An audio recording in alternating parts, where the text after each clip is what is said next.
My name is Todd Randall. I have the pleasure of welcoming you to Lakehead University tonight. I am the Dean of the Faculty of Science and Environmental Studies, and this is our winter science speaker, Dr. James Hong. Jason, sorry. Joins us this evening from Carnegie Mellon University in Pittsburgh. Sorry, it is a blooper show. As everybody knows, the theme this week for R&I Week is Rise of the Machines, and Dr. Hong, again, we thought it would be appropriate for our science speaker to bring somebody in from computer science and talk about a machine that we all know and love, our device. You name your device, you name your company. Dr. Hong has a background in math and computer science. His undergrad degrees are from Georgia Tech, and he has a PhD from the University of California, Berkeley. And in that environment, Silicon Valley, with a startup, and had a very successful venture with something called Wombat, which many of you probably know. And then he's been a faculty member at Carnegie Mellon for about 15 years, I think is what he said to me. Yeah, I'm older than I am. Some of us age better than others. So. Don't brag. Go on. A couple of folks just to acknowledge who orchestrated this evening's proceedings. Just a shout out to Robert Mawhinney, my colleague in chemistry, who chairs the group within the faculty that organizes these talks, and again the other colleagues that are here tonight for that as well. And also support from BPRI. Andy is here, and NSERC to help support our science speaker series. So please join me in welcoming Dr. Hong for his talk tonight on My Device is Spying Me, Living in a World of Ubiquitous Computing.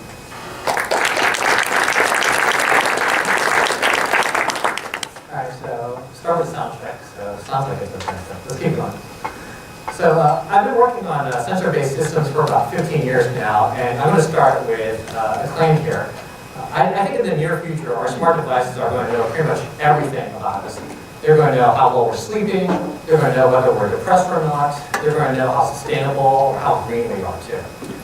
Now, this statement actually has a lot of questions that are probably going around in your head now. So, for example, how did we get to this place?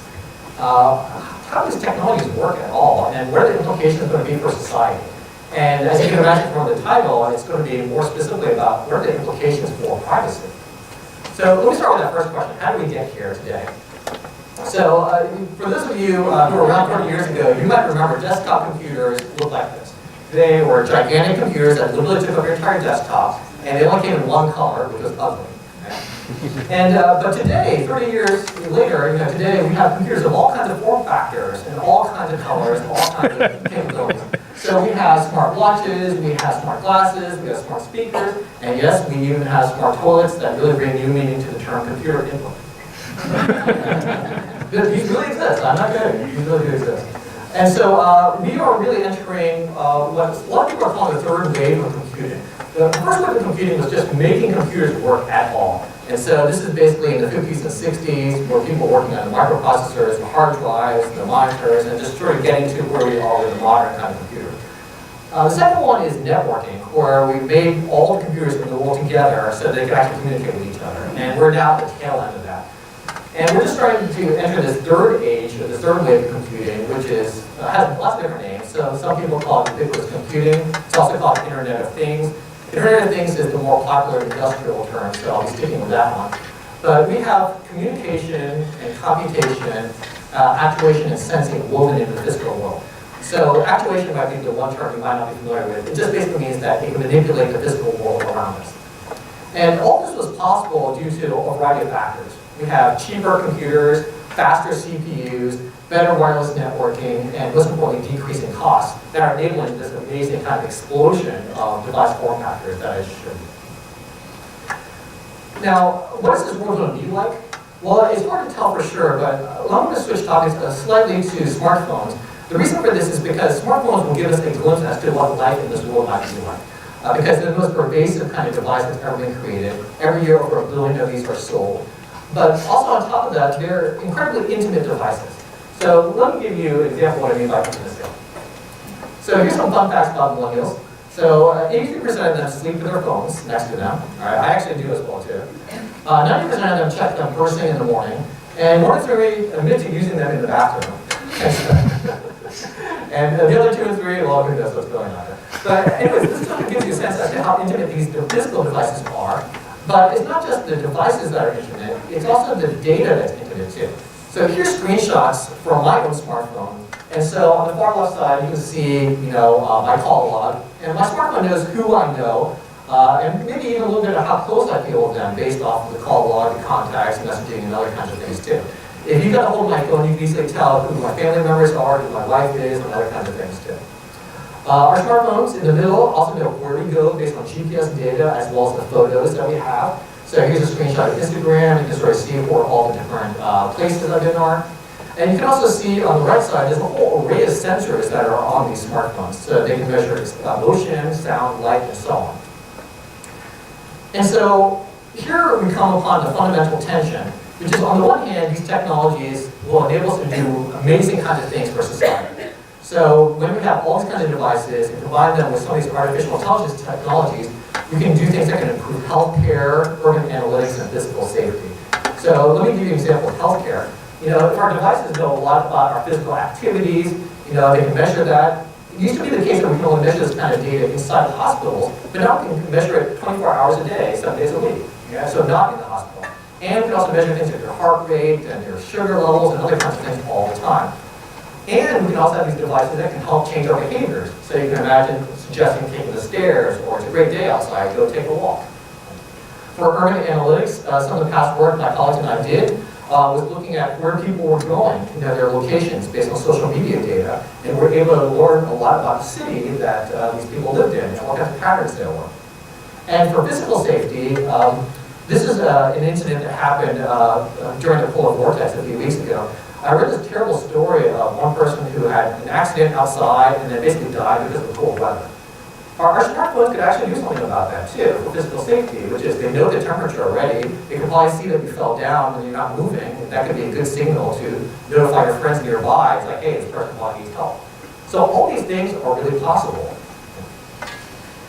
But here's the other side of it. On the other hand, these exact same technologies pose incredible new kinds of challenges for privacy. So here's a few headlines. So that smart doll could be a spy, parent smash, talking about how a smart doll in Germany was classified as a spy device. Your Samsung TV is eavesdropping on your private conversations. There was a real Samsung TV where this was recorded. There's a microphone that was sending all the things that was being said in front of it to Samsung server somewhere. And then here's the last one. I'm in your baby's room. A hacker took over a baby monitor and broadcast threats, parents say. So it turns out a lot of baby monitors are insecure, and then hackers have gone into them, looked at their baby, and started even trying talking to them. Right? I mean, this is how creepy these things can be. I'm not making these things up. Let me tell you a personal story about privacy, too. This came from the first year that I taught a class at Carnegie Mellon University. And I was meeting with students inside their lab, and then one of them said, near the end of the semester, oh, and we've been broadcast on the internet the whole time. So, do you see the camera there? Right, so many of you might not see the camera, but it's actually right there. Right? I did not notice this until the end of the semester, right? And I was there this whole time. But so this is just one personal example, but these kinds of incidents are happening more and more. So, for example, the professor next door to me, he actually had an incident with Airbnb. And so he also made the Washington Post. Airbnb refunds the guest who found indoor cameras during his family stay. So he didn't see this camera. It was not even on the Airbnb listing, and he didn't see this camera until several hours, after which he had commented that he had probably walked naked in front of it a few times too. And so if you don't see it, it's actually there in the corner. Right? So these are examples of some of the challenges that we're facing with respect to privacy. And I just want to emphasize there's going to be a wide range of privacy risks too. It's not just Big Brother. So when you think about your privacy, often people think about the government collecting all this data. There's other kinds of worries as well too. So another one that I sort of joke about, a lot of people call it little sister. So instead of Big Brother, you have a little sister problem. I don't know how many of you have little sisters, but I actually don't have a little sister. But I had a friend who did a very good proxy of a little sister. She would always go around being nosy and asking me, it's like, oh, what are you doing tonight? Are you going on a date? Is she cute? Where are you guys going? And so it wasn't harmful, it was just rather annoying. Right? It's not just corporations trying to collect data either, even though they are collecting tons of data about us. What I want to emphasize is that privacy is really all about all of our relationships with every other entity, every other individual organization that's out there. And so, I already alluded to some of them. So we have risks with respect to friends and family. It might be overprotected parents. It might be undesired social obligation or embarrassment. We might also have employers who are collecting data about us in ways that we find undesirable. There's also the government and big brother kinds of things. But also stalkers and hackers who you might not want them to know a lot of information about you. So for your personal safety, or they might even try blackmailing you for a lot of these things too. Okay, so that's just sort of the how did we get to today. Very broad overview. What I'm going to do for the next part is just give you a little sense of how these technologies work. So I'll talk a little bit about what kinds of data these devices have and where does our data go. And I also want to talk a little bit about artificial intelligence, and more specifically one form we call machine learning, because it's really the heart of how all these things will work together. If we just had the sensors, or if we just had machine learning, it wouldn't be a problem, but it's really the combination of the two that's causing all these issues. Afterwards, I want to talk about 5 reasons why privacy is so hard. And then I also want to try to explain the reason I'm giving this talk too, and try to evangelize about privacy, is that I want to help all of you make better informed decisions about how these things work. And also see if we can actually steer all these technologies towards a better path. Because, as I mentioned, there's a much better world we can create together with these technologies, but only if we can legitimately address all these kinds of privacy concerns, which we know is going to happen. And we can only do that through collective effort. And so I'll explain more of that at the very end. Okay, so first, how these technologies work. All right, so let's go back to the smartphones again, because they are the most pervasive technology. They're also a really good proxy for how a lot of these Internet of Things devices will work, because a lot of the sensors, the data, the networking, and so on. And so the trajectory of the IoT, of the Internet of Things, is very likely to match this. I'm going to give you an example of a case study this is one that, based on my own research, can we actually use smartphones to monitor how well people are sleeping and how long they're sleeping? Okay, so the idea here is this is part of a larger study we're looking at with respect to depression. So you can imagine that depression is a really major problem. It's the #1 mental health problem in the entire world, actually. And it turns out that your sleep patterns is a really good predictor of whether you have depression or not. So after we found this out by talking to psychiatrists, we decided, well, let's try to look at the simple problem first. Can we just create a simple sleep monitor where you don't have to change your behaviors at all? You just keep it in your room as sleep as you normally would, and then it'll make it easier for us to monitor how well you slept. And it also turns out that the psychiatrist said that they actually don't need exact data on this, they just need general trajectory. Like, is your sleep getting better or worse? So even if it's off by like half an hour, it's still actually okay. Okay, so let's start out with the sensor data. So here's an array of sensors that are actually on a typical smartphone. So there is a camera sensor, a proximity sensor, and a light sensor. So on the picture there, you can see it's at the very top. The camera, as you all know, that's just the smartphone camera. Proximity is just basically, is the camera near something or not? So the reason you need that is if you're holding the phone near your face, it needs to know not to activate it, the touch screen, by touching your face, because that would not be useful. There's also a light sensor on there too, just trying to see is it light or dark. So that's why your smartphones can actually adjust the brightness depending on whether the light settings around you. So obviously also microphones for talking to people. Then there's a whole bunch of sensors that are inside that you can't really point to anything. So there's a GPS sensor, obviously. There's an accelerometer, which can detect motion. So it's just trying to see whether things are accelerating or not accelerating.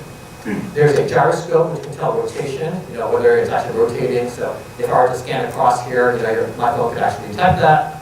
There's a magnetometer, which can detect things like a compass. It's essentially to detect where the North Pole is. Temperature sensor and humidity sensor. And some of them even have pressure sensors as well too.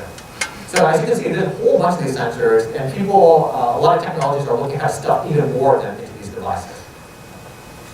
So this is just the sensor data. There's also phone status data too. So for example, what networks you're connected to. The reason this is useful is because by knowing the network, we can actually be able to cheaply predict are you at home or not. So if it just sees this is the #1 Wi-Fi network you're connected to all the time, it's probably your home. The #2 place is going to be most likely work. It can also detect your battery life, whether your screen is on or off, and whether it's plugged in or not as well too. And then the last category is personal data. And so apps can actually easily tell what apps you have installed on your phone. And so this can be used to uniquely identify you, but also see it's like, oh, this is a person who has lots of social media apps versus other kinds of apps. Can easily tell what app is currently running. And then based off of this, can start looking at app usage history, so you can start recording all that. Can look at all your photos. So it turns out, I don't know if many of you know this, but a lot of your photos actually have GPS data embedded inside of it. Okay, and so that also gives us a lot of hints as to where you've been in the past, and that can also help us understand a lot of things about you too. There's your SMS log, your SMS text that you've been sending to people, and there's also a lot of processing algorithms to try to understand those texts too. Like, you know, are you happy? Are you sad? Are you angry? So the emotional kind of valence of these texts. Your contact list and call log, and lastly your calendar. So the short end of it is that your smartphones have a lot of data about you. And if you want to access this as a developer, or if you install an app on your phone, it's actually really easy to access all this data about you too. So it turns out that there's very few restrictions to access this data. So there are some. So for example, if you try to look at what apps are already installed on your phone, Google really dislikes that, and so they're going to require you to stick some extra settings on your app to notify people that we're about to check all this. So if you upload an app that tries to do that, they'll kick it out of the App Store now unless you notify people. So there's some protections. And you've all probably seen some of these notifications too. So for example, the one on the left side is Android. So this is Google's phone. And so as you're about to install an app, they'll say, hey, these are the things that this app will try to use. So it'll try to access your identity, your SMS, and photos, and other stuff. Some of you who use iOS, you've probably seen the right side, which is, it's a runtime notification. This is where it's trying to inform you that this app is about to use your camera and try to explain why it's trying to do that as well too. But beyond this, there's actually not that many protections of your data. And so this is actually a point that I'll come back to later on, which is that this is one of the reasons why so much data is being collected about us, because it's really easy to do it. Okay, so now there's an interesting gap here, which is that you have all this low-level data, there's sensors, film data, personal data, and there's high-level activities we care about. So sleeping, are you sleeping or not, and how well are you sleeping? And then there's sort of like this magic layer here, which is, well, how do you transform all this motion data, microphone data, accelerometer data, and so on into sleep data? And this is where the magic of machine learning comes in. But let me show you sort of an example of this too. This is actual data that we collected on smartphones of motion data from accelerometer and sound level. And if you look at this, we also asked the person to label when they went to sleep. You can see they went to sleep around midnight, and then we also asked around what time they woke up too.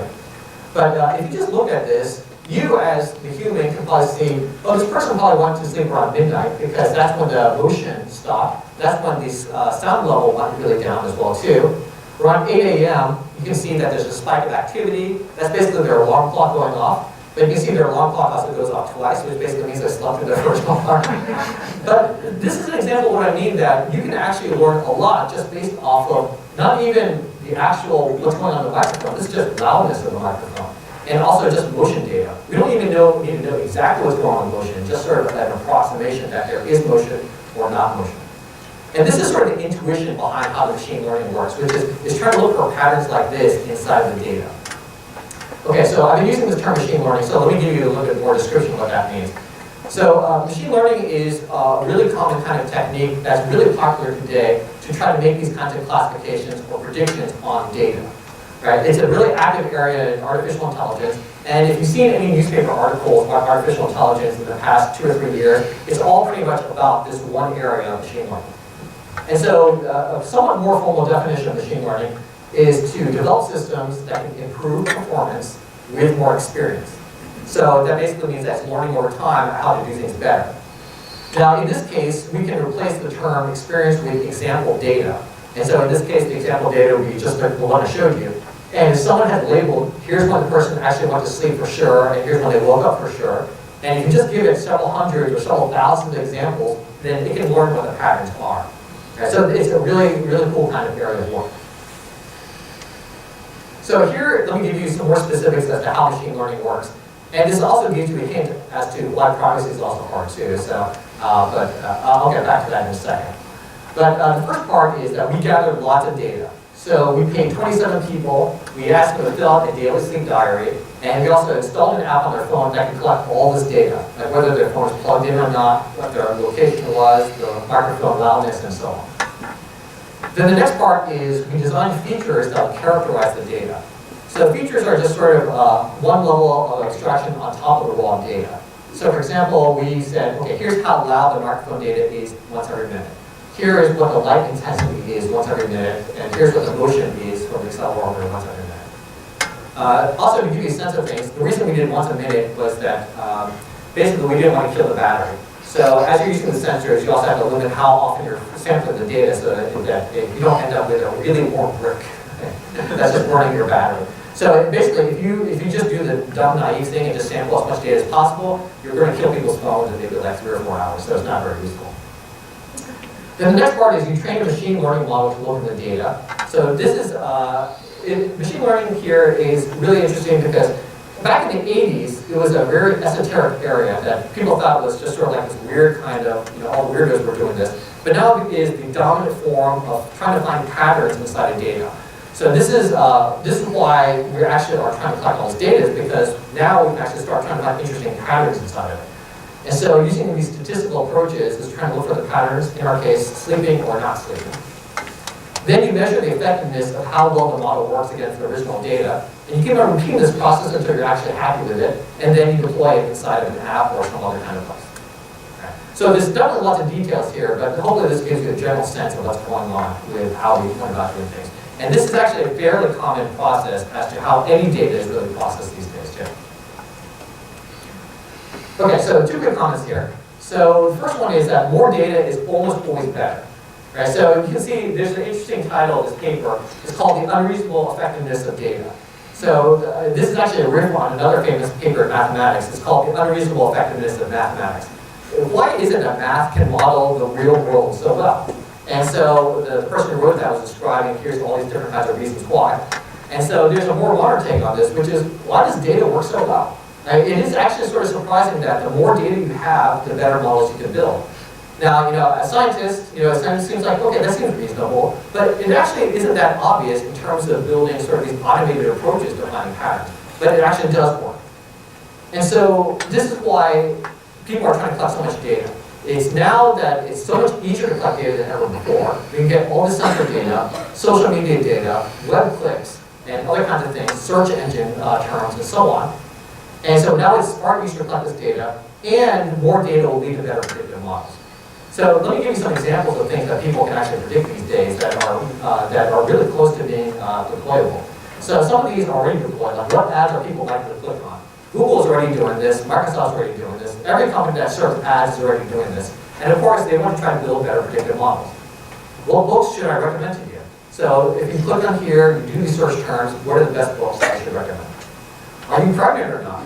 Believe it or not, this is actually something that Target has deployed. Based on their purchases, they're trying to predict, are people pregnant, so they can start delivering better coupons to you so that you'll become a longer-term customer of theirs. What is your personality type? So are you, so there's in psychology something known as the Big Five. Are you open? Are you an extrovert? Are you open to new kinds of experiences and stuff like that? Are you depressed or not? Right? So my colleagues and I have looked at this, and there's other researchers at Northwestern University that have looked at this too. And we are getting closer.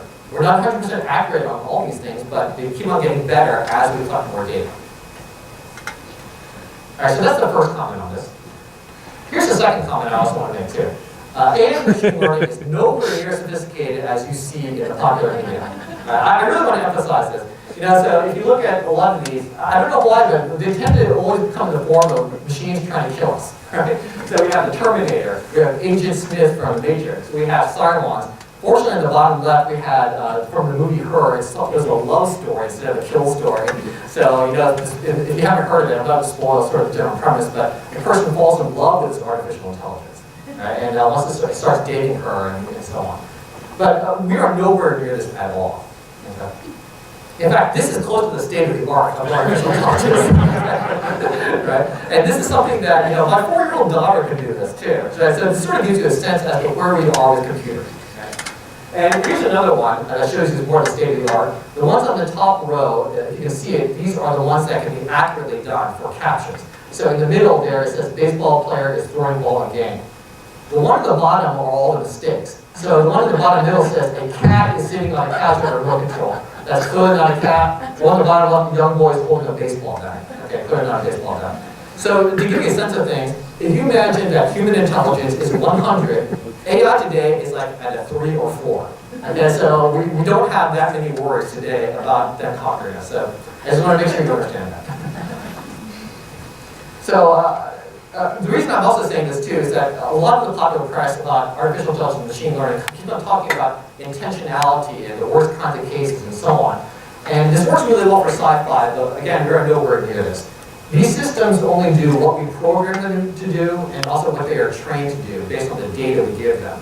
So this is why, I'm far more scared of people doing bad things with AI and badly designed AI systems than I am of rogue AI systems. Right? So it's more about people, and I'm much more worried about people than I am about these computer systems.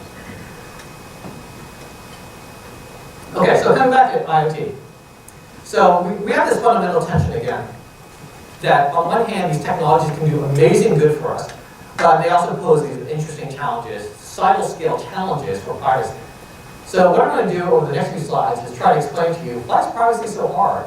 If almost everybody says privacy is a good thing, right? And if you take survey after survey, everybody agrees, yes, it's a really great thing. But why do we have it? Why is it so hard to do? And then last, I'm going to try to end up by describing what can we do about privacy, individually and also collectively. All right, so, and a lot of these I sort of alluded to, but I'm going to make them more explicit. The first one is that there's really strong incentives for companies to collect data.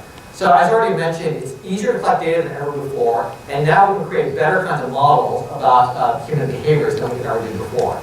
And so essentially, data has a strong potential to affect the bottom line. So for example, for advertisers, for Google and Microsoft and so on, the reason they want to collect more data is because if they can improve click-through rates of ads by even 0.1%, 1/1000th, they can actually increase their revenues by millions of dollars. Right? So that's a really strong incentive. And so if they can create better machine learning models, then of course they can improve click-through rates and then increase revenues. So it's sort of like it's a natural kind of thing for them not to do. There's also a term I learned recently called post-purchase monetization. And basically that means that, well, what we can do is we can sell TVs as is, a smart TV as is, but smart TVs are expensive and it's razor-thin margins. So anything that can help us increase our margins will be good. So if I can lower the upfront cost of my TV and selling it to you, but I can also make it up in the back end by selling ads to you or selling data about the demographics, then that's actually really good for my bottom line. So this is where the term post-purchase monetization comes in. Basically, this headline really summarizes it. The simple reason your new TV is so affordable is collecting and selling your data. So that's number one. Number two is developers, people who create these apps, these hardware, they actually have very low knowledge, awareness, knowledge, and motivation of privacy. So to give you an example of this, here's a headline that I saw from Stack Overflow. This is a really popular website for developers. Nearly half of developers are self-taught. So what that means is that only half the developers that are out there in industry have any kind of computer science degree, but that actually doesn't really matter because they don't really study privacy. Pretty much nobody studies privacy in the courses. And the same is actually true of computer security. So this is actually why computer security is also rather bad for our Internet of Things. So we've also followed this up with some interviews and surveys from our research. We actually interviewed and surveyed roughly about 300 or so people, and we basically found out that they have close to zero knowledge, if you round up to zero, of privacy. And so you actually see that there's a really big knowledge gap here. But it's actually worse than that. There's also an awareness gap as well, too. When we interviewed a lot of developers about this, they actually had very little awareness that their apps had any problems at all. They didn't even notice or didn't understand how much data their own apps were collecting on people's phones. Now, it turns out there's an interesting reason for this. So the reason is that if you imagine a smartphone app is made out of Lego pieces, if you imagine software is made out of Lego pieces, some of these Lego pieces are actually made by other developers. So these are known as third parties. So for example, you might have some third-party libraries that are made by Twitter or by Google or the company named Flurry or Millennial Media, a whole bunch of other companies you've probably never heard of. What the developers do is they grab those libraries to add functionality to their own app, but they actually don't know what those third-party libraries are doing. And so we found out in some of our studies that over 40% of apps only collect data because of these third-party libraries. That the app developers didn't even know that those apps were collecting that data. And so it turns out that it's often for purposes like analytics and advertising. The analytics is who's using my app, or are they using it, how often are they using it, and so on. And the advertising one is fairly clear too, that they want to collect more data so they can do better targeted ads. So it makes sense for them to collect your location data because then they say, oh, here are the restaurants in Thunder Bay you might be interested in. Or they might also guess based off of where you live, based off of your location data, and they might want to start doing more targeted advertising based on demographics, like how much money they think you have, and so on. Okay. And it's also worth pointing out that some of these apps use several libraries, which means your data is being sent to lots of third parties. So there's some apps that will just send your data out to dozens of places. And the problem is it's really hard to tell. Right? It's actually really hard to notice this. Reason number 3, companies actually get very little pushback on privacy. So let me give you an example here. Let's say that, I'm trying to remember, what is the popular electronics store around here? Is there one? Source? Best Buy? Best Okay. Buy. So let's say Best Buy. Yeah. So if you want, let's say you want to go buy a webcam at Best Buy, and you can look at it and say, okay, this is a good color, this is a good price, this is a good functionality. Nobody ever evaluates it based on privacy. And there's a good reason for it, which is it's really hard to do. I actually saw an interesting talk one time.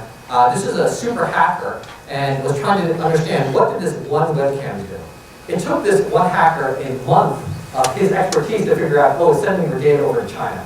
Right? It's sending this kind of data over there, sending this data over there, and so on. But this is someone who's at the top of the game, and it took him a month to figure this out. What hope do any of us have to try to understand this? Right? And so this is actually a problem here. So because we don't evaluate things based on privacy, we don't make purchases based on privacy, and then therefore the companies are not incentivized to do anything about privacy because it doesn't affect their sales. And to give you another example, if you look at the reviews on Google Play, this is their app store, less than 0.1% of reviews mention privacy at all. Less than 1 out of 1,000 mention privacy as an issue. So of course developers aren't going to be bothered because it's not a priority for them. Right? So this is actually known as a market failure. Right? And there's a problem here, there's a systematic failure with the market, but there's not a way to fix it. And so this is also why companies assign privacy and also security a very low priority.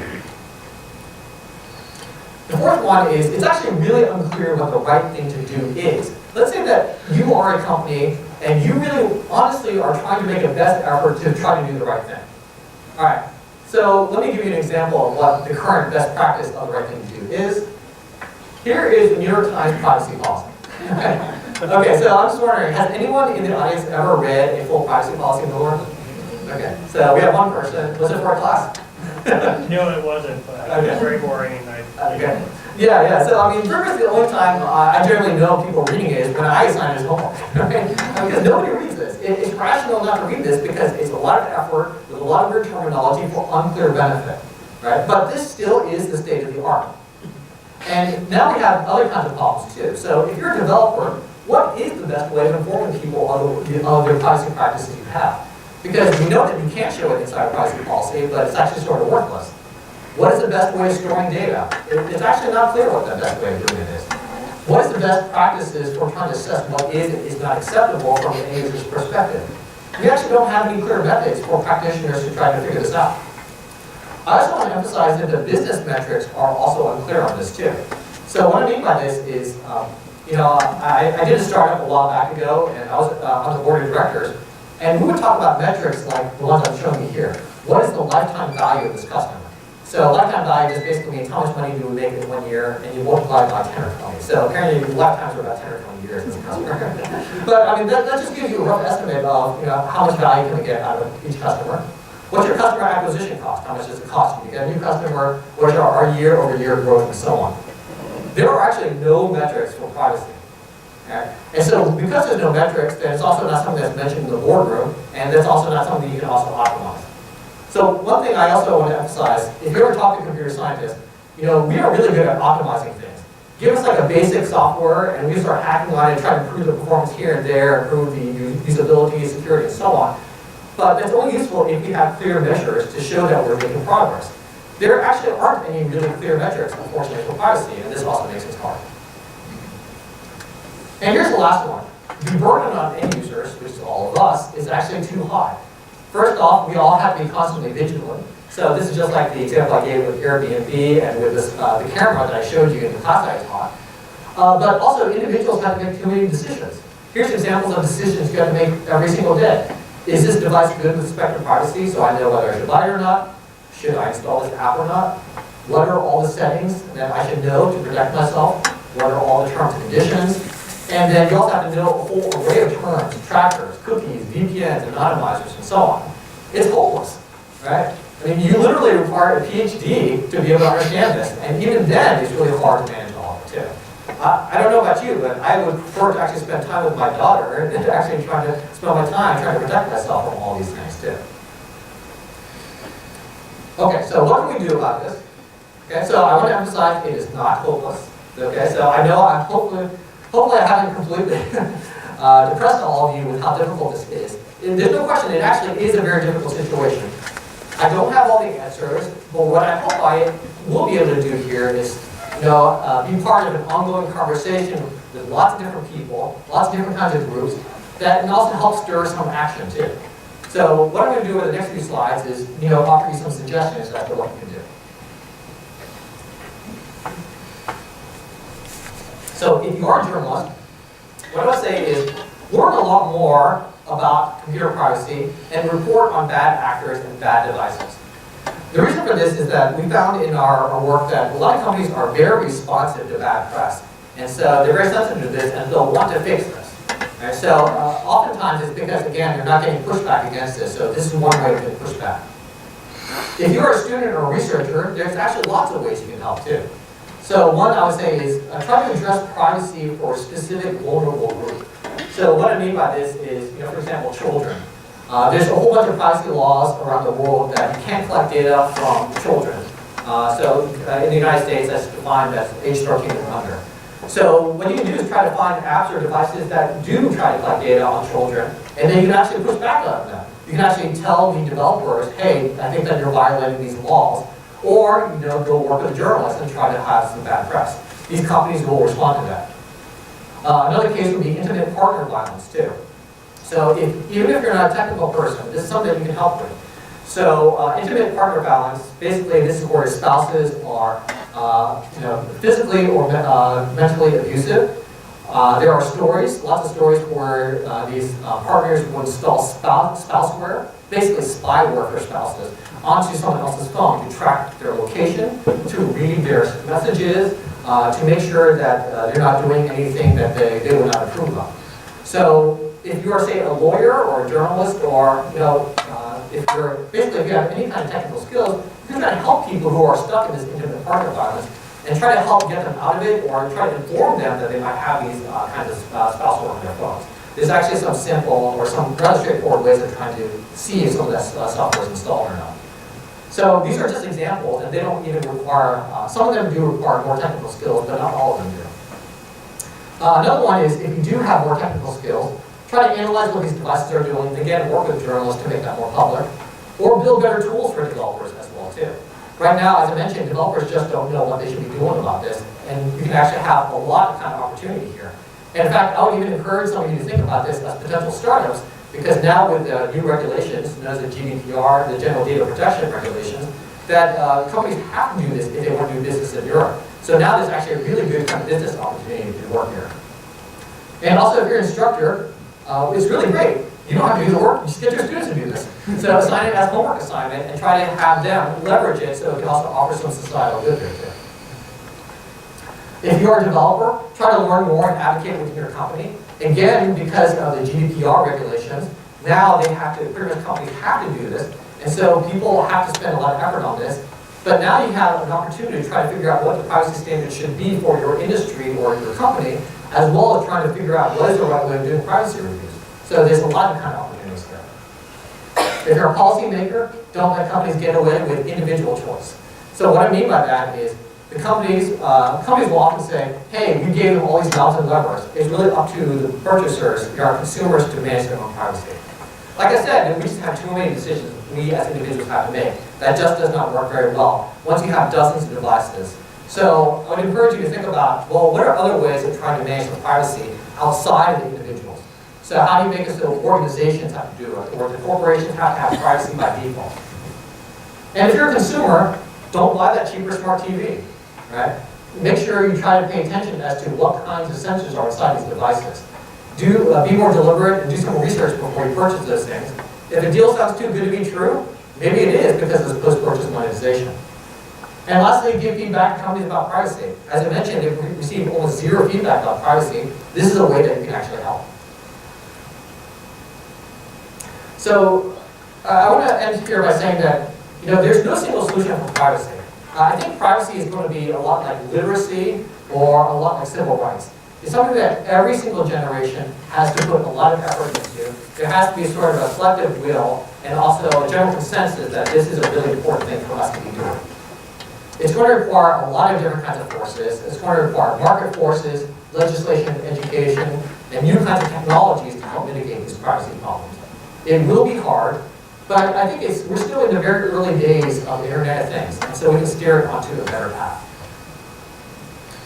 So, we're at this amazing kind of crossroads in history. So there's only one time in history in which the global network of computers will ever be built, and we're at the tail end of that. But we're now at the very beginning of that next stage, where the world will be instrumented with all these sensors and devices. And so what I want to do here is I'm going to end with a question here for all of you to consider, which is, how can we create a connected world that we would all want to live in? Thank you very much.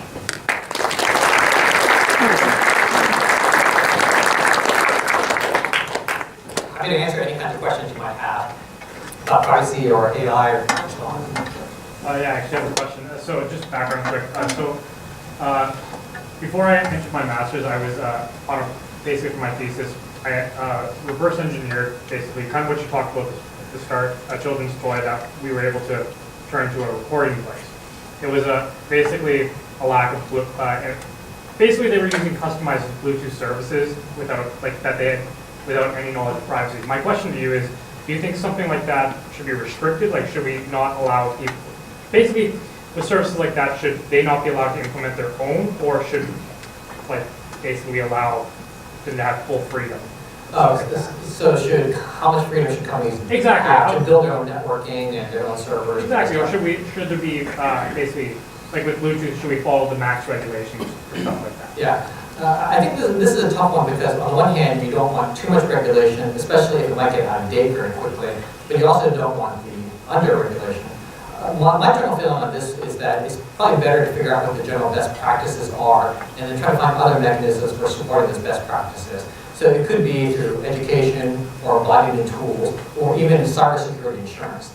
So to give an example, what I mean by that is instead of trying to say, instead of legislation saying devices have to do X, Y, and Z, it might be better to say companies that sell these kinds of devices are mandated to have a minimum level of cybersecurity insurance. And cybersecurity insurance might also have lower rates if you comply with these best practices, which might be faster to evolve and be updated as well too. So I think that kind of approach might actually be better in practice. But I should also emphasize my training is in computer science versus policy, so I don't really know for sure whether that's the best approach. But I think that might be striking a good balance between here is the desired goals and what are the mechanisms to achieve that. Yes? So it seems you've been presenting that the way these devices collect data is fairly sophisticated. But I've often seen, particularly in media and just kind of in general discussion and everything else, an almost like simplified version of how they do that. And I'm wondering if there's any truth to that or not. Like, I remember there was a photo of Mark Zuckerberg from Facebook that was passed around and doing it, which had a piece of tape across his own webcam. Oh, yeah. Or like the idea that your TV is literally like itself a video camera kind of watching you everywhere you go. Like, is that a simplification of how these things are collecting data? It's a rough approximation of being correct. That I should also say sticking a piece of tape over your webcam is probably a good idea, but actually that's very little in practice. Because the way that the hackers will try to scan you or to get pictures is by having malware on your computer. So that basically means that if they've already compromised your computer, you have bigger problems to worry about. But to a first order approximation, it is roughly right that that's how a lot of the data is being collected. It's through these kinds of sensors and other kinds of things. But usually it's because of apps that you are, or devices you are voluntarily including inside your house or on your phone. And it's just that currently they happen to collect a lot more data than people realize. And so that's a real issue, rather than sort of like the malicious hackers. The malicious hackers do exist, but right now the companies are collecting data mostly through, it is through legal means, but it's also through surreptitious legal means that people aren't aware of it. Yeah. I've worked for several years with youth women, and I'm just curious about that intimate partner violence. How would a partner get that software, get that put onto your phone? Yeah, so, right. Maybe I should repeat the questions. So how does the intimate partner violence, how do the bad guys stick these software onto a person's phone? Basically, you probably know that sometimes they will demand to have the password to their phone, or maybe there's not a passcode on the phone. There actually are some really sleazy actors out there that have created this kind of spyware deliberately for this purpose. They claim it's for other purposes, but it really is for spouseware and other kinds of things. So one way to do this is, to try to raise awareness of these kinds of bad actors and also, bad press and other kinds of things. So to try to push back against them. Maybe even work with people to create software to detect that. If you're interested in this, I know some folks over at Cornell Tech in close to New York City, essentially, that are working on this exact problem to try to create software that can diagnose that you do have some kind of spouseware on your phones. One unfortunate thing I also learned is that even if you discover this spouseware on your phone, it might not be a good idea to remove it because that's also a flag to your abusive partner that you found it, and that can also lead to repercussions. So basically, it's just a really tough, bad situation overall. How would they get it on your phone to begin with? Oh, right, I forgot to answer your main question. that's old age or high bar. So basically, it's not that different from installing any regular app. So it turns out that on a lot of phones, you just have to answer a few more questions to install an app that's not on the App Store. But some of these things actually, I believe, are on the App Store. On top of it, there are some legitimate apps that are used for this purpose. So for example, Find My Phone. There's a Find My Phone app, right? And you use it for, making sure your teenage daughter made it home okay, or you can also use it to find if you lost your phone physically. But they also use this exact same software, which is used for a good purpose, for bad purposes too. So I might just install that app while you weren't looking, and you might not even notice it's on your phone, and I can also track that. And same thing with SMS messages and other kinds of things too. So what you're saying is they have to physically have access to your phone? For most phones, they need physical access, but if they have your password, they can also remotely install software as well too. So for example, on Android phones, if I have your remote password, I can log in as you on Google Play, and then I can also say remotely install the software. And so there are legitimate reasons for this. So for example, if you ever lose your phone, there actually is a software called Plan B, and the basic idea is it will remotely erase your phone, which can be really useful, right? But the problem, of course, is that the same kind of mechanism can be used to remotely install things, and you might not be aware of it. So usually, I guess the short answer is, for the most part, you do need physical access to the phone, but if they have your password, they have a lot more options to try to remotely install things. One of the things he said was, as a solution, was that we should try and identify bad actors and bad apps and so on. But early on, you used an example of a high-level individual who took a month to figure out how a camera was working. Yes. So, for me, how do I go about identifying a bad app or a bad actor? Yeah. So the question is how can we identify bad actors, especially if it requires high technical skill? This is one where it's best to work with people in computer science. Maybe this individual here, maybe this is to really try to understand this. I totally agree. I mean, it is hard, but I think at an individual level, we can start trying to do them case by case. Or another one that I know is in the works, Consumer Reports, for example, is especially interested in this question. But they're also facing the same problem, which is we can do it on a case-by-case basis, but how do we make it work for hundreds or thousands of devices? We can do this for apps. In fact, my colleagues and I, we've created a website called privacygrade.org, which tries to analyze the privacy of individual apps. But that only works because we can download individual apps, we can run them, we can test them, and do other kinds of things. It turns out it's really hard for physical devices because every physical device works differently. So this is sort of like a huge open question that the research community has not figured out yet, which is how do we scale our analysis for millions of these devices? But on a one-for-one kind of device, then this is one for our work with people who are experts at this.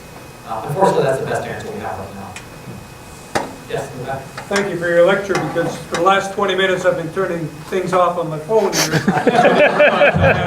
I think everybody else might be in the same thing. I didn't realize that a few other things, the humidity, all the sensors that are in every phone, GPS, humidity, compass, all the other guts and feathers, you get it whether you want it or not, I guess. Eh? So therefore they have it. If you have your internet turned off most of the time and or Bluetooth, is that some layer of protection? So yeah, if you turn off your networking or put it in airplane mode, is that protection? For the most part, actually, yes.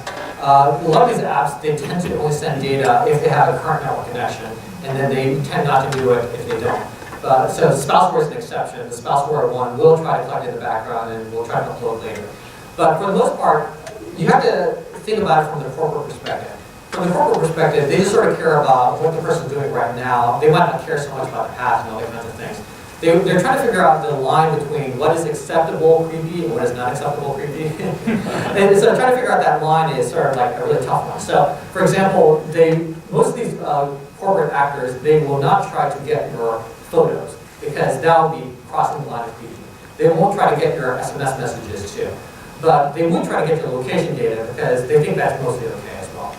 So there are these kinds of challenges here. My colleagues and I, we actually are looking at better ways of trying to address this. We actually are trying to create a new kind of operating system called Privacy Enhanced Android. This is actually, believe it or not, this is actually funded by the Department of Defense. The U.S. Department of Defense actually cares about privacy. And so the reason for this is actually rather compelling.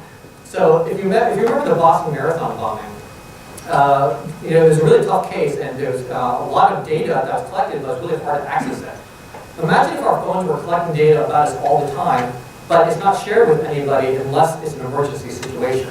And then in that case, then you might say, okay, it's okay to share this data with the FBI. And they might also say, hey, we're looking for a person whose face looks like this. Can we check the photos in their phone? You say yes or no. And if you say yes, then it's like, hey, we found this photo. Can you upload this? So you can imagine that there's scenarios like that, which actually would be super useful, but it's also rather scary unless it's done the right way. So so there are some new ways that people are developing to do this. And in fact, about 1 week from now, I'm going to be visiting folks at Google to try to show them all the stuff we've been doing and to try to convince them to steal our ideas. It's completely free. So steal a free idea so that they can improve their privacy. So I do want to emphasize that there are a lot of people, again, who do want to try to do the right thing, but it's not clear what the line of creepiness is, as well as what is the best practices. So part of our goal as researchers is also to help them define those lines and also help make them easier for them. So there are a lot of folks like us that are trying to do better things. Yes? Earlier you mentioned there is no metric to measure privacy.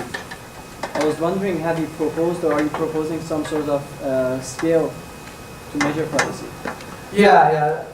My colleagues and I have thought about this a lot, and a lot of people around the world have thought about this a lot. And it might be one of these things which just might not be measurable.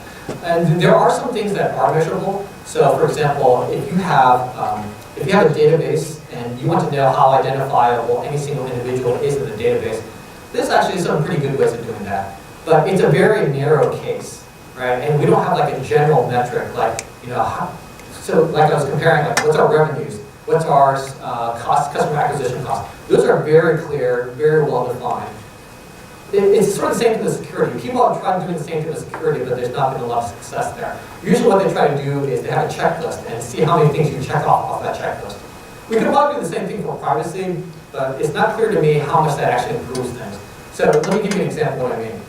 For GDPR, because of GDPR, you've probably all gone to websites that say this website uses cookies. Okay? And you probably do exactly what I do, which is you hit the close button. and so they can say, yes, we checked off this box, we are now informing people that we use cookies.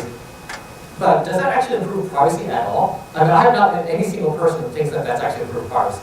So this is what I mean is that we could measure that, but I don't think it would be very useful. So this is sort of the tension that we're facing right now, is that there's a lot of things we could measure, but it's not clear whether they're useful to measure. And there's a lot of things that are really fuzzy, but we don't quite know how to measure them. Can I ask one more question? Oh, yeah, sure. So I develop websites for a living. I did many websites and apps, and so far there was no enforcement whatsoever on my apps or my website saying, okay, you're doing something wrong. I was wondering, is there any sort of government agency or something that enforce these laws? Yeah, okay, so what kind of enforcement is there for these privacy? In the United States, it'd be the Federal Trade Commission, and they actually have sued some app companies and some websites, and they're actually putting out a major fine on Facebook for billions of dollars soon. So you can imagine Facebook is really panicking right now. So they do that. I'm happy to say that some of our data also help the Federal Trade Commission, which is basically means there's some app developers that are really mad at me. But so they do that. But the problem is that in the way that privacy works in the United States is you can say something like in a privacy policy like this: we collect all the data that we can about you and we use it for whatever we want.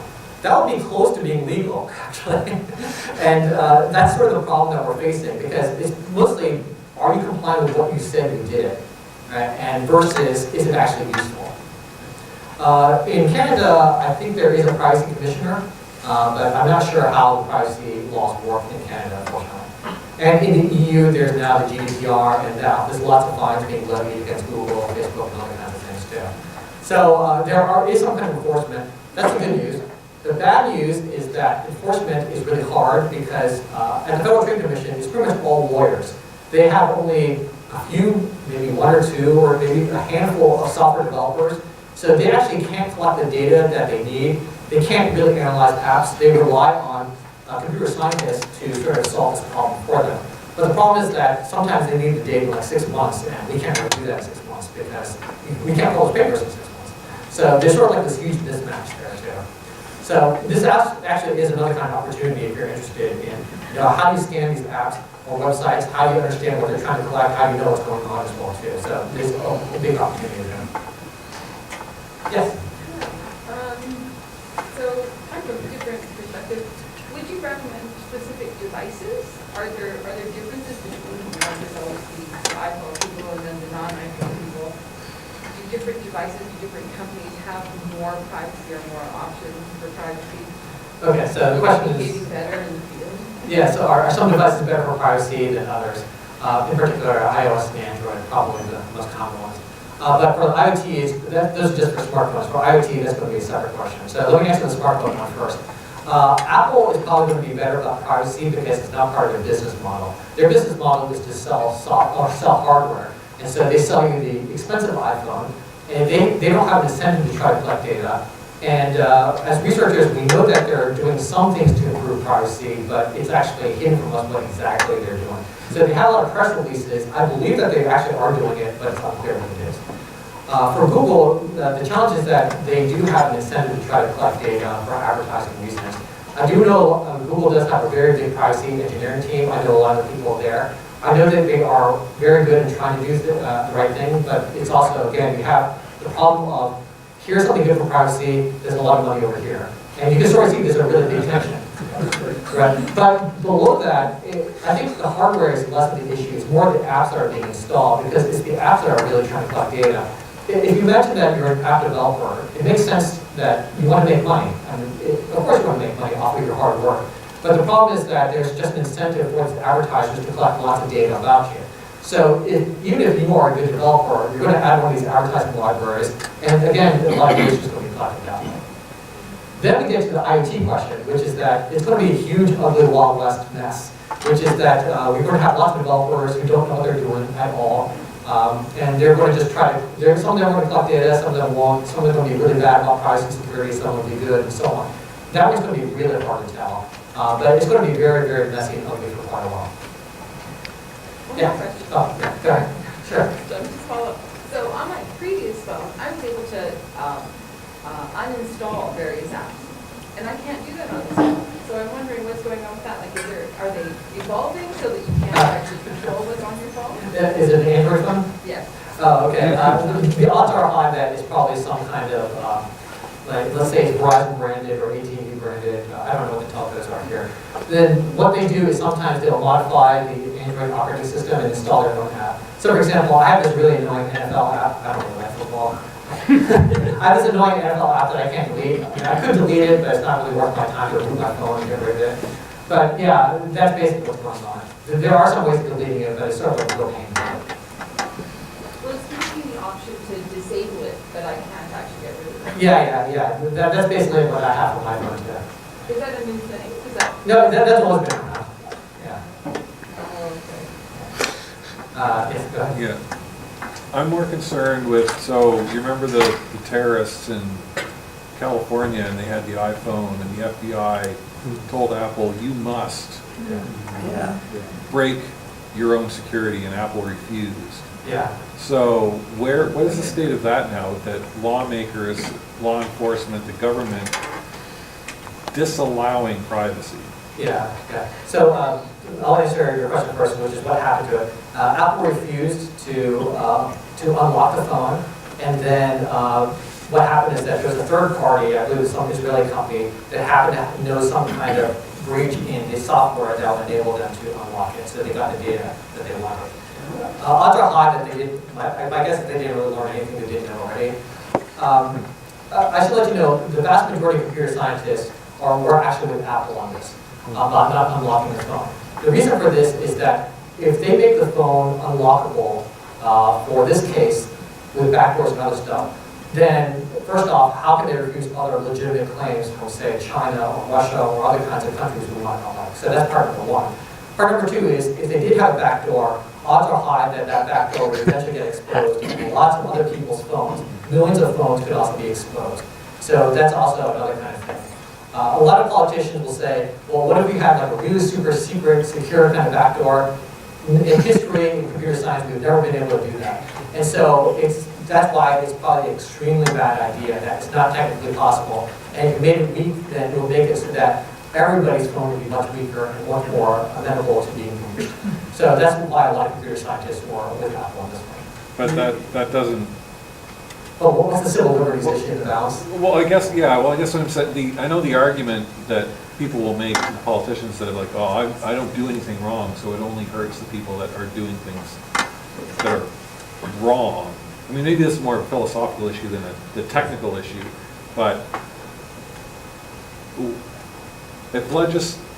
what recourse do people have if legislators tell companies that you must install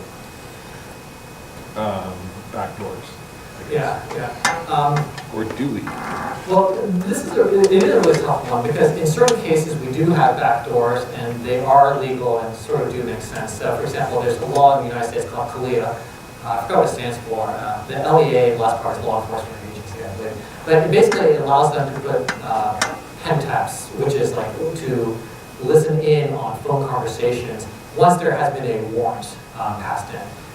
In that case, that's less of the device security and more of the network security. So that's sort of like a different issue than versus should we make this device secure or not. This one's sort of how do you make the communication secure and also how do you make sure it's protected. In most cases, bad actors are not going to get physical access to a lot of the phone network or a lot of the communications network. So in that case, I think it actually does make sense. But this has been an ongoing issue since the 80s, in fact, when encryption started coming out. I don't know if you know this, but in the United States, encryption is considered a munition, and that you cannot export it to countries like Iran and North Korea and so on. Which is also sort of silly because the technology is already out there. So it's like they're smart people, they know how to read our research papers, and they know how to implement it as well too. So it's sort of stupid, but it's just sort of state of the art. But unfortunately, there's no easy answer for this. This is one of those things where we just have an ongoing debate. But the thing I would advocate is make sure that these things are technically realistic as to what they're asking for. Because a lot of things that I know a lot of politicians have been asking for were completely unrealistic and not feasible from a mathematical standpoint. I wish I had a better answer, but I don't know. Yeah, probably. So, do you think the HIPAA regulations would be overkill for the general public? Oh, yeah, HIPAA. So, the HIPAA regulations for the general public. If you're not familiar, HIPAA is the healthcare laws we have in the United States about what kinds of data that should and shouldn't be used and how it can be used for proper use and so on. In some ways, it actually is good, but in some ways it's actually bad because, for example, if you're not a family member, then they can't disclose to that family member and so on. It also, generalizing it also would be really tough because in the United States, we've tended to gone by sector laws. So we actually have a law for finance, for healthcare, for children, for teaching. Believe it or not, we actually have a law for video rentals too. So, I think that, well, actually, let me do the digression first. You'll like this one. Why does the United States have a law in video rentals? So basically what happened is, in 1989, there was a Supreme Court Justice nominee named Robert Moore, and George H.W. Bush, the first Bush, actually nominated him. And then one entrepreneurial journalist said, I wonder what videos this guy rents. So you all know where this is going. So he goes to the local video store where this guy lives and said, hey, can I see what he rents? And the person at the store said, yeah, sure, here. And of course, Washington Post published this, and people were horrified. Said, oh my gosh. They looked at what he was renting. Turns out that, of course, they were looking at whether he was renting salacious videos or not. He wasn't. Apparently, he just had bad taste in movies. But here's the thing. The reason we have a video rental law is because Congress passed a law in 24 hours. I think it might be one of the fastest laws ever passed, saying that this will not be allowed anymore. So this is actually another good way of passing good laws, which is have blackmail material on Congress people or your politicians. But going back to it, I'm not sure about the specifics of HIPAA, whether it would be good or not. But something like that is probably going to happen, at least in the United States. I don't know about Canada. The reason for that is because California has recently passed a law for privacy. And where California goes, then that pretty much is a de facto law for the United States because it's so big. And then Congress doesn't like that because, hey, we're supposed to be the big dog, not California. So odds are very high in the next few years there's going to be a new law in the United States similar to GDPR. But again, whether it improves privacy, that's another question. Yes? Can the machines help us root out bad actors themselves? I mean, for example, I look at our spam filters. I mean, they're remarkably good. I mean, I check it every once in a while. And I would say like 99% of the things that come in my spam, I don't want ever to come into my regular email. So is there ways that the machines themselves can help us root out these bad actors, report to us, on a weekly basis, by the way, your data went here, here, and here? Yeah, so the question here is, can we use these kinds of maybe AI or machine learning techniques to find these bad actors? To some extent, my colleagues and I are trying to do a little bit of that, and so are a whole bunch of other people. But it's still at the research stage, and trying to make something that's robust enough for people to deploy and use is actually a little bit difficult. But things are starting to go in that direction because that's the only way to make things scale at a high enough level and have enough leverage points to try to change people's behaviors. That works really well for smartphone apps. But we haven't been able to figure out how to do that for Internet of Things because, again, there's no single standard platform. There's no single phone you can download apps onto and try. So I would say that's really the big kind of challenge that they're looking to figure out. Yeah, but I'll give you a little information about myself before the question. So I've got a PhD in rhetoric and professional communication, but I'm teaching the computing ethics class here. Okay. And so we're reading a lot of stuff that talks about, I think, sort of what you're getting at, where really it might take interdisciplinary teams, kind of distributed cognition, right? So you've got the computer scientists working on the technical problem, but you need the philosopher, the social scientist, or the anthropologist thinking about the privacy issues or other related issues. Just wondering if at Carnegie Mellon you're doing some interdisciplinary education that does that kind of team building, or if you're seeing models of that out in the profession where companies are making particularly good use of multidisciplinary teams. Okay, so sort of distill the question, are there lots of multidisciplinary teams looking at these privacy issues? Sort of, this is the short answer. In terms of the last part of your question, are companies doing this? No, not really. Usually it's just the lawyers that are doing this, maybe some technical people. At our university, my department is really weird. So my department is the Human-Computer Interaction Institute. We have computer scientists and psychologists and designers sitting next to each other, which is a lot of fun. And I've also learned a lot from them, and we're also trying to combine a lot of those techniques. My colleagues and I are also starting to look at AI and ethics. I've been working on some of these issues with some machine learning people, and also some of them from communication as well too. There are more and more people who are entering this area of privacy and trying to figure out how to do this too. So the good news is, from a research perspective, yes. But from a how do we get it out there in practice, I think that's sort of a big question mark. And even if we researchers create lots of cool things, we still need to make it easy enough for practitioners to make good decisions.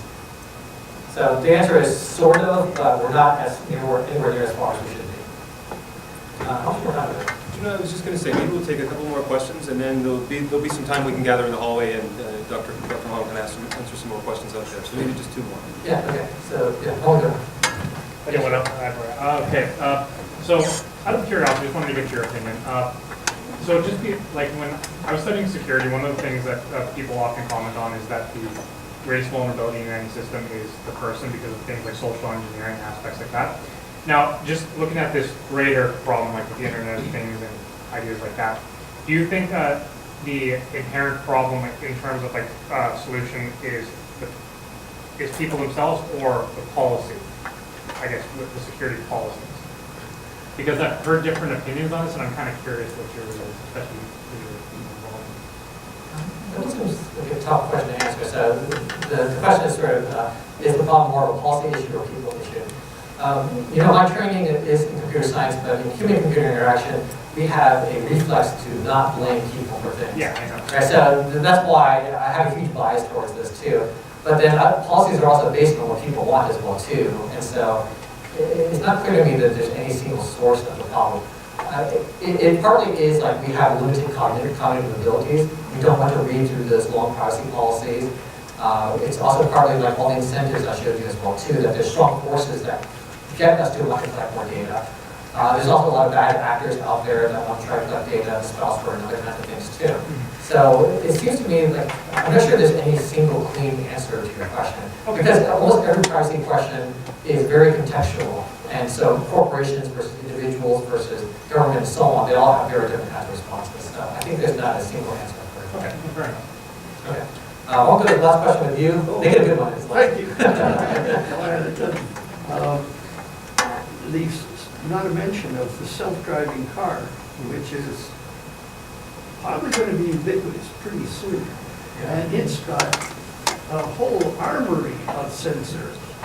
Now, when you drive around in your self-driving car, are you spending massive amounts of data about the environment and everybody on the street and your friends and your passengers and yourself and everything? Yeah. Somebody who knows where. So what are the privacy implications of these autonomous vehicles? I should say Pittsburgh is sort of interesting in that we actually do have some of these autonomous vehicles going around the city. So it actually is sort of cool to see them. But I think this is a huge unanswered question because these technologies are not really ready for prime time yet. So we don't know exactly what data will be collected, how it's going to be used, whether it's going to be showing you advertisements. I can imagine some really bizarre scenarios, like for example, hey Jason, do you want to stop off at this McDonald's? There's a coupon here for $3 off. And you can imagine that it starts doing things like that. I wouldn't be surprised if that happens one day. Or another crazy ethics issue I've heard, this isn't related to privacy, is I can't park here, drive around the block 10 times, and I'll be right back out. So you can imagine people do stupid things like that. So there's a whole bunch of stupid things that people do at the time. That's the old way of doing it. It's extremely unclear what the business model is, what the revenues are going to be, what kinds of, whether they want to collect more data about their passengers inside. They have to collect data about what's going on outside to avoid accidents and other kinds of things too. Almost inevitably, but what they're going to do with it is really unclear. I suspect that it's at such a high level of data fidelity, and also so much data, and also there are some privacy reasons that they probably won't collect like facial data of people outside, but they might do it on the inside. But I mean, I'm just speculating. It's really unclear at this point. Also, I should just say, a lot of people, some people out in the industry think that autonomous vehicles will be out in like 3 or 5 years. I don't think that's even the case. I know like Ford and Toyota and others, they say that they'll be able to have them ready, but I would be willing to bet against them. These autonomous vehicles are very hard to get right. It's easy to get the 90% case right and even the 95th% case right, but it's the 99.99 case that we need to be working on. And so it's really, really hard to get this ready. So I suspect we won't be seeing it for at least 5 more years. I've been wrong about a lot of things, but I think this one is probably unlikely to happen. Just came to me the possibility of the 37 cameras or whatever they are sending data constantly to Google, which is real-time updating Google Maps Street View.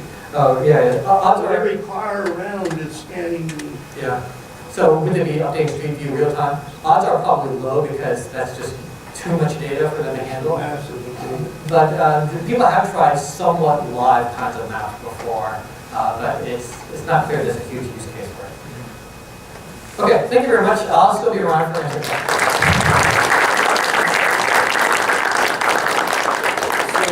Again, on behalf of Lakehead University, thank you so much, Dr.